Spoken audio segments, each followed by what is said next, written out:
வணக்கம் தமிழர்களே. இந்த உக்ரைன்ல போர் நடக்குது, கனசனம் செத்து போகுது, இதெல்லாம் மனித உரிமை மீறல் என்று சொல்லினோம். அதை விட இந்த இது இன அழிப்பு என்று அந்த லெவலுக்கு எல்லாம் சொல்லினோம். ஆனா இது எல்லாம் எங்க போனவன், இந்த நாடுகள் எல்லாம் எங்க போனவன், எங்கட சனம் கொத்து கொத்தா சாயக்கில் எங்கட 1,40,000 சனம் செத்துச்சு. அப்ப எல்லாம் பார்த்துட்டு ஸ்ரீலங்காக்கு கங்க்ராச்சுலேட் பண்ணின இவையெல்லாம். இப்ப இதுக்கு எல்லா நாடுகளும் சேர்ந்து இதுக்கு எதிர்க்கணும் எல்லாம் சொல்லினோம்.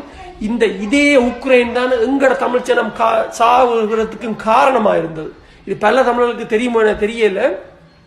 இந்த உக்ரைன் அந்த 2000க்கு மேற்பட்ட, இதுல இந்த செய்தியில் 2000 அதுக்கு மேற்பட்ட அந்த ஒரு கெமிக்கல் குண்டுகள், அதாவது அந்த குண்டை போட்டு வெடிச்சா அந்த பக்கத்தில் இருக்கிற ஆக்கள் எல்லாரும் எரிஞ்சு போயிடும்.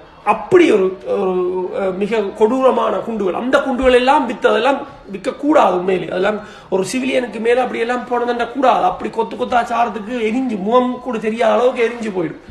அப்படி அந்த குண்டுகள் எல்லாம் போட்டது. அதுக்கு போடுறதுக்கு இவன் வித்தது இந்த பிளேன்கள் இருக்குல்ல, அந்த பொம்பை பிளேன்கள் MiG-24 MiG-27 அந்த மிக வேகமாக பறக்கக்கூடிய ஃபைட்டர் பிளைன்கள், அதுகள் எல்லாம் பறந்ததே இவே தான். இந்த உக்ரைன் பைலட்ஸ், ஸ்ரீலங்கன் பைலட்ஸ் செய்ய இயலாது. அதில் அந்த ஸ்பெஷலி அந்த உக்ரைன்ல பெண் விமானிகள் கூட பறந்துருக்கணும். சரியா? இப்ப இவையல் இப்படி எல்லாம் செஞ்சது இப்ப என்னமோ பார்த்தா அந்த கர்மம் என்று சொல்லப்படுறது திரும்பி வந்திருக்கோ தெரியல. ஆனா எனக்கண்டா ஒரு விதத்திலையும் இதுல பாவம் புண்ணியம் பார்க்கறதுக்கே இல்லை. ஏன்னா நாங்கள் இதை விட கணக்க பார்த்துட்டோம். இப்ப உக்ரைன்ல நடக்கிறதுகளை விட நாங்கள் கணக்க அனுபவிச்சுட்டோம், பார்த்துட்டோம்.